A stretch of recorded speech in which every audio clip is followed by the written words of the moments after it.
Good morning, welcome back to my channel. চলে এলাম প্রতিদিনের মতন আজও নতুন আরেকটি ভিডিওর সঙ্গে। তো আশা রাখছি সবাই যে যেখানে আছো সুস্থ আছো, ভালো আছো। আমার নতুন ভিডিওতে সবাইকে অনেক স্বাগত জানাই। যে যেখান থেকে দেখছো আমার এই ভিডিওটা, কাছে দূরে, তো সবার জন্য আমার তরফ থেকে অনেক আন্তরিক ভালোবাসা। তো আজকেও চলে এলাম রাতের খাবারের মেনু নিয়ে। তো সকালবেলা থেকে অল্প কিছু শেয়ার করেছি, তো চলো সঙ্গে সাথে দেখতে থাকো। সকালে একটু বাজার গেছিলাম, একটু পাউরুটি, দুধ, অল্প কিছু সবজি নিয়ে আসতে। সবজি মানে শসা আর বিশেষ কিছু নেইনি। আর বরের তাড়াতাড়ি যাওয়ার ছিল, রান্নাগুলো কিছুই শেয়ার করিনি, বিশেষ কিছু রান্নাও করিনি। টিফিনটা দিয়ে দিয়েছি, পাউরুটি বাটার মাখিয়ে দিয়েছি, আর ওই ডাল আর হচ্ছে আলু ভাজা। আর ছেলে আর আমি নিয়ে নিয়েছি বাটার পাউরুটি আর কলা। তারপরে এই যে রান্নাগুলো আমার হয়ে গেছে। ডাল বানিয়েছিলাম, উচ্ছে আলু ভাজা, পটল ভাজা, আর করেছি ঝিঙে আলু পোস্ত। আর পুঁই শাকটা আমার ছিল আগের দিনের। আর পরে বাজার গেছিলাম আবারও, তখন গিয়ে একটু মাছ নিয়ে এসেছিলাম। তো ছেলের আমার জন্য মাছ রান্না করেছি। মাছটা রান্না করে শেয়ার করতে ভুলে গেছি, মনে নেই। এবার সন্ধ্যের সময় দুজনা কফি নিয়ে নিয়েছি, ছেলে আর আমি। কফি খেয়ে একটু বাদে তারপর রাতের কি খাবার করব সেটা শেয়ার করব। তো চলো সঙ্গে থাকো। Hello friend, welcome back to my channel. চলে এলাম নতুন একটি ভিডিওর সঙ্গে। তো এখন 9:30 বেজে গেছে। সারাদিন ভিডিও সেইভাবে করিনি, তো অল্প ওই রান্না টান্না এগুলো শেয়ার করেছি। সন্ধ্যের টিফিন একটু শেয়ার করেছি, ব্যাস এইটুকু। আর এখন চলে এলাম রাতের খাবার বানানোর জন্য। তো এখন করব রাত্রিবেলা একটু পোলাও আর হচ্ছে বেগুনি। তো চলো, পোলাওটা একটু ঘরোয়া যা যা আছে তাই দিয়ে করব। তো চলো সঙ্গে থাকো। যেখানে চায়ের কাপের 2 কাপ গোবিন্দভোগ চাল ভিজিয়ে রেখেছি প্রায় 2 ঘন্টা, জল ঝরিয়ে নিয়েছি। এখানে দিচ্ছে একটু গাজর, আলু, আর ফোড়নে তেজপাতা, গরম মশলা, আদা, লঙ্কা এসব আছে,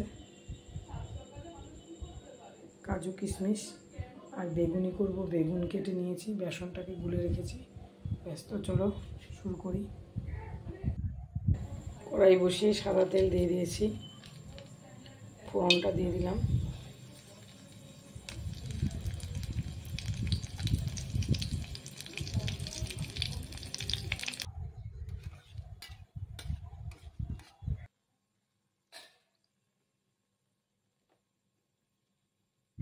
এই সাদা তেল দিয়ে তারপর গরম মশলা, তেজপাতা, শুকনো লঙ্কা ফোড়ন দিয়ে একটা ছোট সাইজের আলু দিয়েছি, সেটাকে ভেজে নেব। তারপর গাজর, আর বিশেষ কিছু ঘরে নেই, এইটুকুই ছিল, তো এটা দিয়েই করছি। আর তারপর এই যে নুন দিয়ে দিলাম, নুন দিয়ে এবার গাজরটা কেটে রেখেছি ওটা দিয়ে দেব, কাঁচা লঙ্কা কয়েকটা, আর একটু আদা কুচি করে নিয়েছি, ব্যাস। আর কাজু কিশমিশ এটা তো দেবই। ব্যাস এইভাবেই করেছি, নর্মালভাবে, চটজলদি হয়েও যায় আর ভালোই লাগে এইভাবে খেতে। তো দুজনার জন্য বানিয়েছি। আদাটা দিয়ে দিলাম। এবার সমস্ত সবজিটা ভাজা হয়ে যাবে। চালটা ভিজিয়ে রেখেছিলাম প্রায় 2 ঘন্টা, জল ঝরিয়ে নিয়েছি। গোবিন্দভোগ চাল 2 কাপ নিয়েছি চায়ের কাপের। ব্যাস এইভাবেই করেছি আমি। সবজিটা ভাজা হয়ে গেছে, এবার চালটা দিয়ে ভাজা ভাজা করে নেব। তার মধ্যে চালটা দিয়ে ভাজা ভাজা হয়ে গেলে এর মধ্যে একটু ধনে গুঁড়ো, জিরের গুঁড়ো দিয়ে দেব। তারপর নামানোর আগে ঘি, গরম মশলা দিয়ে নামিয়ে দেবো। ব্যাস এইভাবেই আমি করেছি। তারপরে এদিকে জল আমি পাশে গরম হতে দিয়েছি।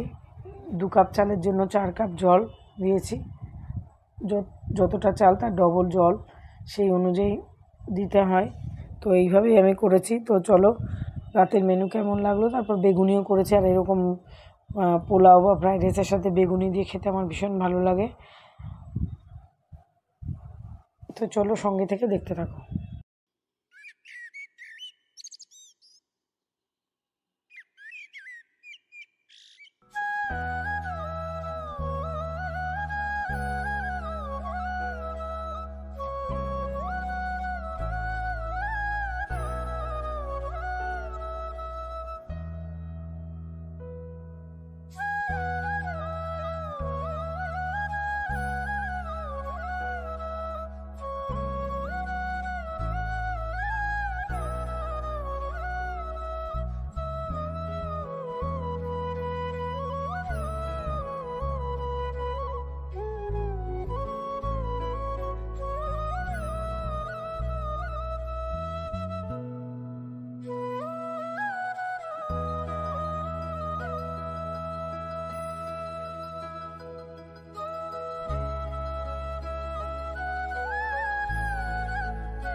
এই তৈরি হয়ে গেছে পোলাওয়ের রেসিপি, একদম চটজলদি ঘরে থাকা কয়েকটি উপকরণ দিয়ে একদম ঝরঝরে খুব সুন্দর হয়েছে।